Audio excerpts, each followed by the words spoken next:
Hello everyone, मैं आशा करता हूँ आप सभी काफ़ी अच्छे से होंगे। आज है संडे। आज हम इस वीडियो में कंप्लीट द हिंदू न्यूज़पेपर का एनालिसिस करेंगे। साथ ही आज संडे है तो आज एडिटोरियल तो नहीं आते हैं, बट आज साइंस एंड टेक्नोलॉजी से रिलेटेड जो भी इम्पोर्टेंट आर्टिकल्स आए हैं उनको डिस्कस करेंगे। मैं स्टार्ट करने से पहले आपको बता दूं कि जो इंडिया और यूएसए के बीच में बेसिक फाउंडेशनल जो एग्रीमेंट हुए हैं, लेमोआ, कॉमकासा जिसमें अभी BECS जो लास्ट लेटेस्ट एग्रीमेंट हुआ है उसके बारे में जो उसमें डिफरेंस है उसको हम डिस्कस करेंगे इधर पे। तो अगर आप ये सब बातें जानना चाहते हैं तो वीडियो को पूरा देखें और साथ ही साथ चैनल को सब्सक्राइब भी करें। यहाँ पे जो फर्स्ट न्यूज़ है, PM slams politics on Pulwama. तो अभी राष्ट्रीय एकता दिवस जो है उसके मौके पर सरदार वल्लभ भाई पटेल की जो जयंती है, जन्म जयंती है, उस पर PM मोदी ने जो है स्टर्न लुक लेते हुए पाकिस्तान को स्लैम किया। बिकॉज जो पाकिस्तान के मिनिस्टर हैं फवाद चौधरी, उन्होंने अपनी जो पार्लियामेंट है उसमें ये बात उन्होंने स्वीकार की कि जो टेररिज्म है वो उनकी तरफ से स्पॉन्सर किया गया था पुलवामा में। तो ये एक न्यूज़ हो सकती है, बट ये एक पॉलिटिकल न्यूज़ है, but you should know about this. Then next, ये इम्पॉर्टेंट न्यूज़ नहीं है। देन नेक्स्ट, जो CDS कैंटीन है, CSD कैंटीन से not to sell direct import, sell direct imports. अब इशू क्या है, जो डिफेंस मिनिस्ट्री है उसके जो कैंटीन्स होते हैं, कैंटीन स्टोर डिपार्टमेंट जो है उसका, उन्होंने डिफेंस मिनिस्ट्री ने उनसे बोला है कि आप जो 422 डायरेक्टली इम्पोर्टेड आइटम्स मंगाते हैं, मतलब अदर कंट्रीज से जो आइटम डायरेक्टली इंडिया में आते हैं, इससे इंडियन गवर्नमेंट को बहुत सारी जो मनी है वो फॉरेन करेंसी में ट्रांसफ़र करनी होती है, जिससे कि उसको अगर आप सब्स्टिट्यूट, उसका जो इंडियन सब्स्टिट्यूट है वो अपने कैंटीन से बेचेंगे तो उससे गवर्नमेंट को जो है फ़ायदा होगा। साथ में जो आत्मनिर्भर भारत जो अभियान है उसको भी थोड़ा बल मिलेगा। तो इसके बेसिस पे जो मिनिस्ट्री ऑफ डिफेंस है उन्होंने उनके जो हैं CSD जो है कैंटीन स्टोर डिपार्टमेंट, उसके 34 डिपोट्स हैं ऑल ओवर इंडिया में, जहाँ पे वो 4500 प्रोडक्ट्स बेचते हैं। और वो ये जो प्रोडक्ट हैं वो 650 जो वेंडर्स हैं, जो शॉपकीपर हैं, उनसे परचेस करते हैं और यहाँ पे बेचते हैं। तो ये आपका आंसर का कोई फॉर्डर पॉइंट हो सकता है कि आत्मनिर्भर भारत स्कीम को लॉन्च करने के लिए गवर्नमेंट ने कैसे क्या क्या इशू थे गवर्नमेंट के पास, और उन्होंने क्या उसके लिए, उसको करने के लिए किया, इम्प्लीमेंट करने के लिए क्या किया। अब नेक्स्ट है, Adityanath vows to bring tough laws against love jihad in UP. अब ये एक पॉलिटिकल न्यूज़ है, बट ये इंपॉर्टेंट क्यों हो जाती है, because this is coming on the back of high court judgement. अब हाई कोर्ट जो है वहाँ पे कोई जो कपल हैं वो अपनी जो मैरिज है उसको हाई कोर्ट में पुलिस प्रोटेक्शन के लिए वो गए और हाई कोर्ट में उन्होंने रिट पिटीशन फाइल की। तो हाई कोर्ट ने ऑब्जर्व किया कि ये जो है वो आर्टिकल 226 के अंडर उनको प्रोटेक्शन नहीं दिया जा सकता। तो अब यहाँ पे अपने लिए इम्पॉर्टेंट हो जाता है कि आर्टिकल 226 में जो रिट पिटीशन दी हुई हैं उन रिट पिटीशन के बारे में एक बार नोट्स के बेसिस पे डिस्कस कर लेते हैं। जो आर्टिकल 226 है कॉन्स्टिट्यूशन ऑफ इंडिया का, इसमें कॉन्टेक्स्ट क्या है, रिसेंट ऑर्डर जो इलाहाबाद हाई कोर्ट ने दिया है उसमें डिसमिस कर दिया writ petition by married couple seeking police protection. अब इसमें जो कोर्ट ने बोला है कि जो अभी फैक्ट और सर्कमस्टेंसेस हैं उसने नोटिस की हैं, वो इंटरफेयर नहीं कर सकता इस मैटर में अंडर आर्टिकल 226 ऑफ कॉन्स्टिट्यूशन। तो आर्टिकल 226 क्या है कॉन्स्टिट्यूशन का? Article 226 of the constitution empowers the High Court to issue to any person authority including the government orders या रिट। उन्हीं ऑर्डर्स को क्या बोला जाता है? रिट बोला जाता है। Including writ in a nature of habeas corpus, mandamus, prohibition, quo warranto, certiorari और एनी ऑफ देम। तो अब यहाँ पे जो हिबियस कॉर्पस है ये रिट है जो कि requiring a person under arrest of illegal detention to be brought before a court. अब हिबियस कॉर्पस कब कोर्ट लॉन्च करती है? जब कोई पर्सन है वो पुलिस कस्टडी में है और उसको जो पुलिस को आदेश देता है कोर्ट की, उस पर्सन को कोर्ट के सामने जो है वो लेके आया जाए और किस ग्राउंड पे उसका डिटेंशन किया था, मतलब under which law he has been detained. Second one is mandamus, a writ issued as a command to an inferior court. inferior court means lower court को जो हाई कोर्ट है वो जो है वो एक कमांड दे सकता है to ordering a person to perform a public or statutory duty.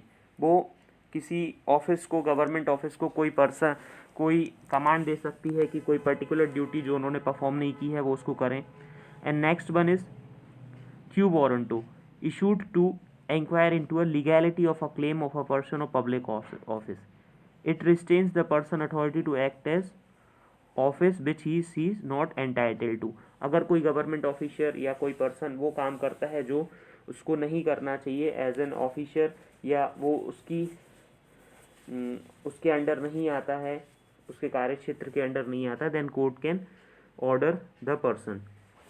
अब ये यहाँ पे है कि ये जो एप्लीकेबल है सिर्फ पब्लिक ऑफिसर्स के ऊपर एप्लीकेबल है, प्राइवेट ऑफिसर्स के ऊपर एप्लीकेबल नहीं है। The next one is certiorari, issued by the Supreme Court और हाई कोर्ट। जो भी ऑर्डर हैं already passed by inferior court. कोई इन्फीरियर कोर्ट मतलब कोई लोअर कोर्ट अगर उसने कोई ऑर्डर पास किया है तो उसको इस रिट का यूज़ करके सुप्रीम कोर्ट या हाई कोर्ट क्वेश्चन कर सकता है, मतलब उसको ख़त्म कर सकता है। तो ये इशू था। नाउ नेक्स्ट यहाँ पे air quality to improve in coming days. जो दिल्ली में एयर क्वालिटी है वो डिटोरिएट होती जा रही है, तो इसके बारे में अभी जो है दीपावली भी आने वाली है कुछ टाइम के बाद, और जो स्टेबल बर्निंग है पंजाब, हरियाणा और वेस्टर्न उत्तर प्रदेश में, उसकी वजह से दिल्ली में जो एयर क्वालिटी है उसकी कंडीशन बहुत ही ज़्यादा जो है वो वर्सन हो जाती है, बिकॉज स्टेबल बर्निंग की वजह से जो PM2.5 और PM10 है उसके जो पार्टिकल्स हैं वो एयर में बहुत ज़्यादा बढ़ जाते हैं, जिससे कि एयर जो है वो इनहेलेबल नहीं रह जाती है। अब यहाँ पे ये कंडीशन बताई जा रही कि जो एयर क्वालिटी है वो धीरे धीरे बेटर होने वाली है due to favourable wind speed. ये जो फोरकास्ट एजेंसी है SAFAR system of air quality and forecasting and research, ये जो सफ़र सिस्टम है उसने कैपिटल में 24 आवर्स का जो एयर क्वालिटी इंडेक्स का एवरेज निकाला सैटरडे को, वो 367 था, जो कि 374 था पहले। और स्टेबल केसेस के जो स्टेबल बर्निंग के जो केसेस हैं वो भी बहुत कम रिकॉर्ड किए गए। तो इसके बेसिस पे ये आपके लिए इम्पॉर्टेंट है। अब ये जो इशू है वो डेली डिस्कस कर रहे हैं नोट्स के बेसिस पे कि सफ़र जो सिस्टम है वो क्या होता है, उसको किस अथॉरिटी ने बनाया है। तो डेली अगर हम इसको डिस्कस कर रहे हैं तो आपको ये पता होना चाहिए जो सफ़र सिस्टम है वो मिनिस्ट्री ऑफ अर्थ साइंस ने बनाया है, Indian institute of tropical management ने उसको डिज़ाइन किया है, फिर उसको यूज़ इंडियन मेट्रोलॉजिकल डिपार्टमेंट करता है। अब जो सफ़र सिस्टम है उसमें एक LED लाइट्स जो हैं वो बिग जो मेट्रो सिटीज़ है वहाँ पे लगा दी जाती हैं, जिसमें कि कलर कोडिंग वो देते हैं रियल टाइम बेसिस पे, अलग अलग कलर के बेसिस पे ये बताते हैं कि अभी एयर की क्वालिटी क्या है, जिससे कि लोग बहुत ज़्यादा अवेयर रहें। अब इसके बाद जो अगला क्वेश्चन मतलब अगला जो न्यूज़ है उसमें बात की गई है कि द अल्टर्ड कोर्ट ऑर्डर। ये अपने लिए इम्पॉर्टेंट तो नहीं है, बट यहाँ पे इम्पॉर्टेंट ये है कि जो कोविड-19 पेंडेमिक की वजह से जो सारा कोई वर्क जो है वो हेल्थ पे आ गया था, स्टैंड स्टिल हो गया था, बट वो जो वर्क है वो टेक्नोलॉजी की वजह से वो है बहुत ज़्यादा आगे बढ़ गया। तो यहाँ पे बात की जा रही है कि सुप्रीम कोर्ट ने ऑर्डर दिया था लोअर कोर्ट्स को और हाई कोर्ट्स को कि वो वर्चुअल हियरिंग को जो है वो जारी रखें, बिकॉज कॉन्स्टिट्यूशनल ये ऑब्लिगेशन है कोर्ट के ऊपर कि वो लोगों को जस्टिस प्रोवाइड करे, और पेंडेमिक की वजह से जो है वो रूल ऑफ लॉ इस्टेब्लिश नहीं हो पा रहा था। अब यहाँ पे नेक्स्ट है डिस्पोजल रेट। अब पेंडेमिक की वजह से जब उन्होंने जो केसेस हियर कर रहे थे वो सुप्रीम कोर्ट और हाई कोर्ट या डिस्ट्रिक्ट कोर्ट, उन केसेस के नंबर में बहुत कमी आ गई। मतलब यहाँ पे एक रिकॉर्ड दिया हुआ है कि जब कोर्ट जो है कन्वेंशनल फॉर्म ऑफ जो कोर्ट की हियरिंग है उसको ख़त्म कर दिया गया कोविड-19 पेंडेमिक की वजह से, तो उसके बाद सितंबर तक लास्ट ईयर 3,22,000 केसेस को डिस्पोज किया गया था, बट अभी जो है 1,46,000 केसेस ही डिस्पोज हो पाए। अब नेक्स्ट है एक्सेस टू जस्टिस। तो एक्सेस टू जस्टिस मतलब बहुत सारे लोग कोविड-19 पैंडेमिक की वजह से जो है वो उसमें बहुत ही ज़्यादा ऐसे प्रॉब्लम आ रही, बिकॉज जो विटनेस है या जो एविडेंस है उसको कलेक्ट करने के लिए जाना बड़ी मुश्किल वाली बात हो जाती है उस केस में। तो ये जो काम है वो नहीं हो पा रहा था, बट अब एक ये न्यू नॉर्मल हो चुका है कि जो कोर्ट हैं वो वर्चुअल हियरिंग को प्रमोट कर रहे हैं, जिससे कि कहीं पे भी जो केसेस हैं उनको बहुत ही आसानी से जो है कोर्ट सुन सकता है वीडियो कॉन्फ्रेंसिंग के माध्यम से। देन यहाँ पे ये हरियाणा डे है, 55th हरियाणा डे है। आज नवंबर में 1 नवंबर को मध्य प्रदेश जो है वो भी बना था, छत्तीसगढ़ भी बना था मध्य प्रदेश से अलग होके, साथ ही साथ झारखंड भी है, एंड नेक्स्ट आज कर्नाटका डे भी है। तो ऐसे आपके पास टोटल 4 जो डे हैं वो आज हैं, एंड देन उत्तराखंड भी आज के दिन ही बना था। Lockdown will not spread of virus, face mask, waste vaccine. तो यहाँ पे ऐसी बात बोली जा रही है कि जो लॉकडाउन है वो वायरस के स्प्रेड को कैसे भी नहीं रोकेगा। सबसे अच्छी जो कंडीशन हो सकती है, सबसे अच्छी जो वैक्सीन है वो फेस मास्क ही है। तो ये यहाँ पे बात की जा रही है। देन नेक्स्ट यहाँ पे अपने लिए इम्पोर्टेंट नहीं है, ये सारी की सारी जो हैं वो पॉलिटिकल न्यूज़ हैं।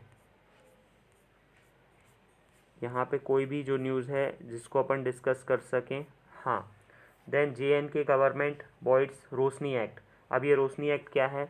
ये रोशनी एक्ट जो है जम्मू एंड कश्मीर गवर्नमेंट ने 2001 में लॉन्च किया था। इसके बेसिस पे उन्होंने 20 लाख जो कैनाल्स, मतलब जैसे कि कहीं कहीं पे लैंड को मेज़र करने के लिए बीघा यूज़ करते हैं, कहीं पे एकड़ यूज़ करते हैं, तो वैसे ही जम्मू एंड कश्मीर में जो है वो कैनाल्स यूज़ करते हैं। आपको सिर्फ ये पता होना चाहिए कि ये कोई जो है एरिया को मेज़र करने की, स्मॉल एरिया को, लैंड एरिया को मेज़र करने की एक यूनिट है।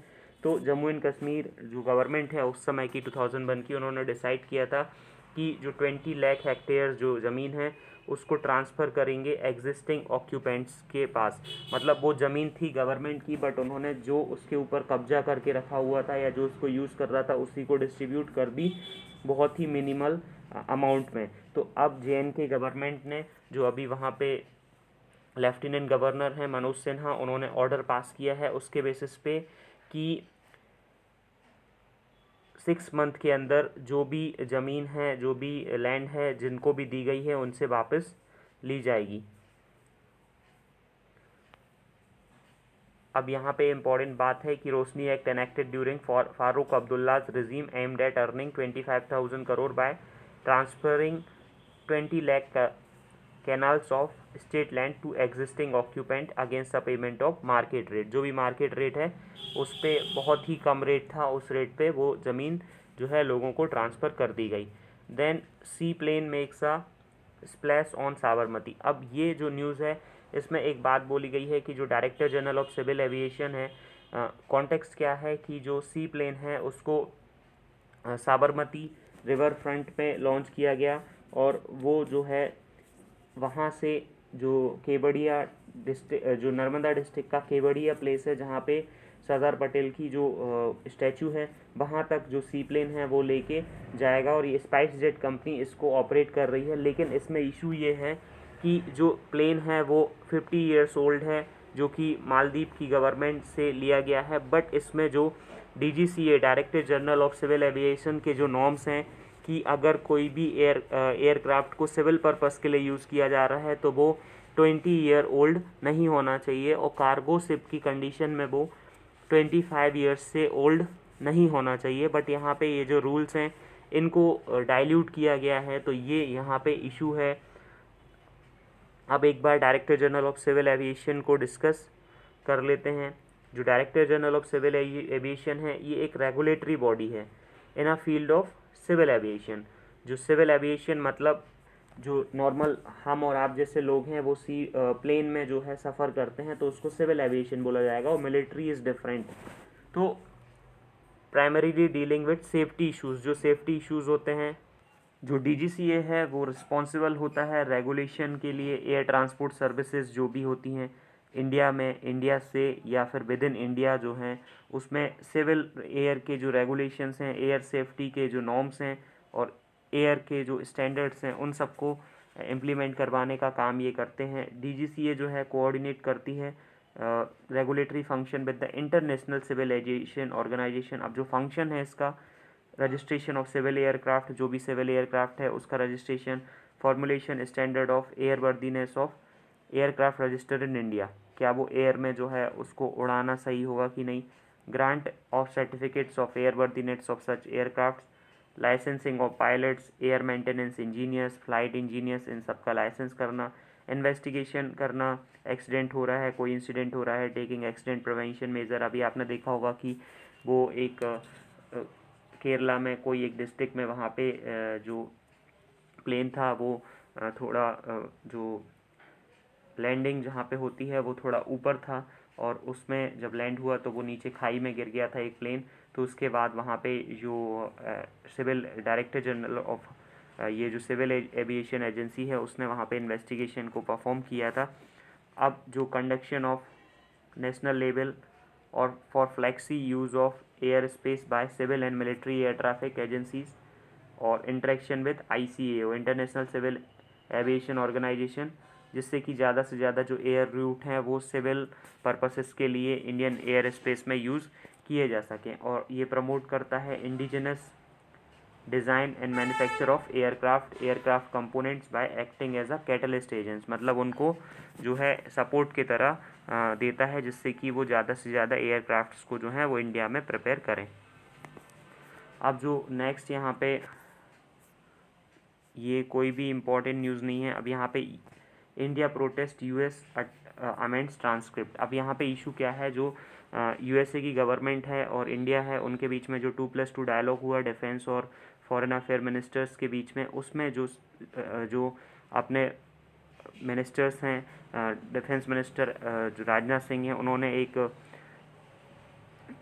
राजनाथ सिंह ने हिंदी में अपना वक्तव्य दिया था। उस वक्तव्य में उन्होंने कोई भी शब्द बोले उसको USA ने उसको ट्रांसक्रिप्ट करके रेकलेस अग्रेशन कर दिया। तो ये इंडिया और चाइना के बीच में बायलैटरल इशू है, तो वो इंडिया और चाइना जो है उसको बायलैटरली सुलझाना चाहते हैं, बट जो USA है उसने रेकलेस अग्रेशन करके अपनी तरह से वो इशू को पूरे ऑल ओवर वर्ल्ड में रखना चाहते हैं, जिससे कि इंडिया का इंटरेस्ट उसमें ख़राब हो सकता है। इसलिए इंडिया ने उसके अगेंस्ट प्रोटेस्ट किया कि ये जो आपका जो कोर्ट है वो गलत है। अब यहाँ पे ये अपने लिए इम्पोर्टेंट नहीं है। देन नेक्स्ट यहाँ पे जो इम्पोर्टेंट है वो है Armenia ask Russia for help एमिड Karabakh fighting. अब जो आर्मेनिया के जो प्राइम मिनिस्टर हैं उन्होंने रशिया से हेल्प मांगी है कि जो अज़रबैजान की आर्मी है वो आर्मेनिया पे सीज़ फायर जो है होने के बाद भी वो है अटैक कर रही है। तो उसके बेसिस पे रशिया ने बोला है कि जब आर्मेनिया के अंदर अगर जो है अज़रबैजान की जो आर्मी है वो एंटर करेगी तभी रशिया उस पर इंटरफेयर करेगा, बिकॉज़ रशिया और आर्मेनिया के बीच में जो एग्रीमेंट है उस एग्रीमेंट के बेसिस पे अगर कोई फॉरेन अग्रेशन आर्मेनिया में होता है तो रशिया को उसकी हेल्प करनी पड़ेगी। बट रशिया अभी एक न्यूट्रल व्यू जो है वो लेके चल रहा है, बिकॉज़ अज़रबैजान और टर्की बहुत पास करीब के देश हैं, जिससे कि उससे रशिया का इंटरेस्ट हार्म हो सकता है और रशिया जो है वो डायरेक्टली अज़रबैजान की वजह से टर्की के अगेंस्ट आ जाएगा, जिससे कि रशिया का जो इंटरेस्ट है वो हार्म हो जाएगा। और अभी यहाँ पे जो ये मीटिंग है वो जो है जेनेवा में हुई, बिकॉज़ अज़रबैजान जो foreign minister of Armenia and Azerbaijan जो हैं वो मेट हुए जेनेवा में for a day of talks brokered by जो टॉक है उसकी ब्रोकिंग की थी Russia, United States and France ने। तो उसके बाद ये मिले हैं। अब यहाँ पे जो इशू है वो नारगुनो कराबाख एक रीज़न है, उसके बेसिस पे है जहाँ पे एथनिक अज़रबैजान के जो आर्मेनियंस हैं वो रहते हैं, बस वो टेरिटरी को जो होल्ड करता है वो अज़रबैजान होल्ड करता है, इंटरनेशनली रिकॉग्नाइज्ड है, बट वो जो टेरिटरी है वो एक ऑटोनॉमस रीजन है जहाँ पे अभी अग्रेशन देखा गया कि वो लोग जो है वो आर्मेनिया में वापस से मिलना चाहते हैं। तो उसके बेसिस पे जो दोनों कंट्रीज़ के बीच में वॉर स्टार्ट हो गया। देन यहाँ पे ये अपने लिए इम्पोर्टेंट नहीं है। Now Indian potential participation in Covax advance market commitment is under way. अब इंडिया जो है वो पार्टिसिपेट कर रहा है। यहाँ पे इशू क्या है कि 11 जो कोविड-19 की वैक्सीन्स हैं वो फेज़ 3 ट्रायल में हैं और कुछ जो 6 वैक्सीन हैं वो ऑलरेडी अप्रूव कर दी गई हैं लिमिटेड यूज़ के लिए, चाहे वो मिलिट्री हो या फिर अलग अलग कंट्रीज़ हैं। जैसे रशिया ने अपनी जो स्पुतनिक 5 वैक्सीन है उसको लॉन्च कर दिया। तो इस ये डिफरेंट जो वैक्सीन्स हैं उसको लॉन्च कर दिया गया है जिससे कि वो एक्सेसिबल, अफोर्डेबल और अवेलेबल रहें सारे पीपल को। तो इसमें जो गेट्स फाउंडेशन है, bill and Melinda Gates foundation, उन्होंने 650 मिलियन जो हैं वो टूवर्ड्स ट्रैकलिंग ऑफ कोविड-19, उन्होंने कोविड-19 को ट्रैकल करने के लिए ये जो मनी है वो दिए हैं। जो फाउंडेशन है उन्होंने एग्रीमेंट साइन किया है इंडिया में, जो सीरम इंस्टीट्यूट ऑफ इंडिया है जो कोवैक्सीन को प्रिपेयर कर रहा है इंडिया में, in which will provide at risk funding of 300 million to manufacture 200 million doses of COVID-19 vaccine for India and low and middle income countries। अब ये 200 million vaccines के डोजेज़ हैं वो मतलब 20 करोड़ वैक्सीन के डोजेज़ हैं इंडिया और जो मिडिल इनकम कंट्रीज़ हैं उनके लिए बनाए जाएंगे। ये जो कंट्रीज़ हैं वो 92 कंट्रीज़ हैं, उनके साथ इंडिया आता है जो कि लो और मिडिल इनकम कंट्रीज़ है जिनको की वैक्सीन जो है वो प्रोवाइड की जाएगी। तो ये इशू है। नेक्स्ट यहाँ पे what is D614C mutation in corona virus. अब जो कोरोना वायरस है उसमें मार्च से ही अलग अलग जो है उसके जो स्ट्रेन हैं उनमें म्यूटेशन देखा जा रहा है। तो ये जो D614G म्यूटेशन है वो अलग अलग जो